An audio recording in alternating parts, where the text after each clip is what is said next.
Hello friends, this is Wurps. Welcome to the latest compilation. Might wanna... You can stash grenades in your inventory, No! even after igniting them. So don't panic, just put it away.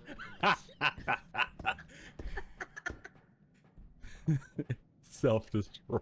Oh. If you ever see a functional TV with this little button, you can press it to start a jump scare that will also knock them back. So you can try to bait people to walk up, and if they're unaware, get a nice little scare out of them. I was gonna say that would have been better to carry back. Look at the TV. Wurps. I kind of want to throw it How much is it worth? Did she die? 11K. Inside. I want to do stream, so come follow. I will probably also multi-stream to YouTube later on. Okay, so you know how sometimes your friends leave you behind at the end of a mission and your self-destruct starts? So if you look down and if you're crouching, you can force your text to come out slower and also whispered, both of which can individually slow down the rate of the self-destruct. The time where you blow up is when you finish all of the yapping your character does. So if you look up, you're dying faster. If you look down, you're dying slower. If you look down and are crouching, so it's whispering, it is the slowest possible. So you can delay your self-destruct for a pretty significant amount of time here. If you were to look down the whole time and crouch as much as you can, probably crouch slide so you don't lose too much time to it. Okay, so grab force. This is the deeper system behind strength, and there are some little things you can keep in mind to know when you can grab enemies, even at partial strength requirements split across multiple people. So this will be the player. Art is amazing. Now, you take players times 5 plus total strength. That equals how much you need to grab things. Now, the actual grab force needed to grab things is based on where they are in the strength requirements. So say something needed 4 strength. That is actually player plus 4, which equals 9. So something that takes 4 strength to grab actually takes 9 grab force, and that is why 2 players, even at 0 strength, can pick up a 4 strength required enemy. So all small enemies equal, you need 2 players. 2 players. Art is suffering me right now. So medium, you need 3 players.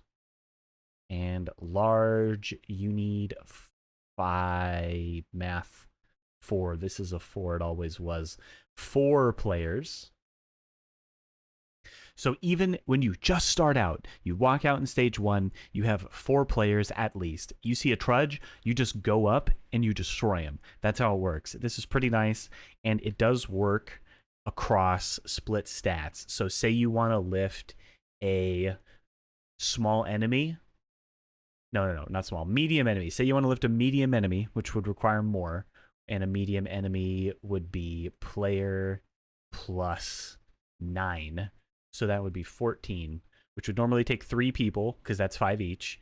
Now, if you had 2 players, let's say, you would need 4 additional strength between you. So you could have 1 strength 4 player, like that, plus a just regular player. And this is enough to lift a higher tier monster because each player is basically a plus 5 strength boost to you. So just remember, each friend you have, each bare bones friend is plus 5 strength buff to you. Okay, so you know this animal box? The one that makes the growling noises that you got to keep up, right? So it has a pretty big hidden mechanic, which is if it's making those animal noises, everything is respawning. Force respawning, no matter when it died. This is level 1. These mobs should be dead for 15 minutes upon dying, but they are instantly respawning, and they are also attracted to the sound of the box. So they are coming for you. If you ever drop this thing, they are definitely coming to get you. Now, if you want to try to utilize this to farm orbs off of the remaining enemies, because they can drop 3 per enemy, each unique one, not type, but enemy itself. So these multiple frogs, they can all drop 3 each. And you could farm money that way if you have an indestructible drone to make the box keep calling them. If you've got a pocket cart in your inventory, and an alien were to grab you and lift you up, what you can do is look down while he's still in the lift phase, but before you fall, and just summon your pocket cart right out of your inventory. It will prevent you from taking the fall damage. I've seen this a total of 1 time, but if you're in the stair room, you better watch out, because they might drop in on you. That's... What? Bro just dove down from the top or something. Dude, I clipped that. I clipped that. There exists an art of clown riding. You can ride a clown to impress your friends, or for any other reason you might have. I don't know how long the list for that is, but some may exist. Maybe you just want to tank the clown. Maybe the clown's gonna destroy the stuff on your cart. Maybe you just want to jump on the clown. Whatever reason, you can do it. So the explosive barrel can shockingly explode, but with the indestructible drone, it will live the explosion. However, something bad happens if you take it off. It's seemingly a bug. Okay. If you bash it around anyway, and make it explode. That's stupid. That is a weird bug. So you can't see enemies on the map, but look to my right on the map here. That door is opening. The doors show in real time on the minimap, so you can kind of tell if enemies are coming through them if you close them. You can also put tools in the way that will get displaced if an enemy were to walk over them.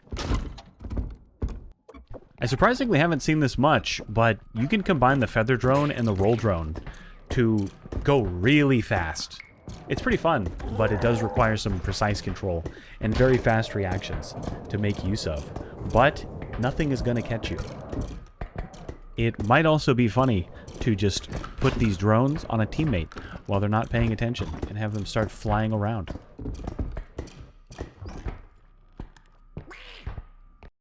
Here's a little preview of the super spreadsheet I'm working on for Repo, trying to list all possible stats, techs, tips, and tricks you would need to know for each enemy. It's a lot of work, but I've done a little bit so far, and I think I have a pretty good list. There's an insane amount of way to deal with the duck on here, so whip out your microscope and have a look. Here's a zoom in case you actually want to read it, and thanks for watching. Watch the rest of my videos, they're in the description, and will probably also be on the end screen.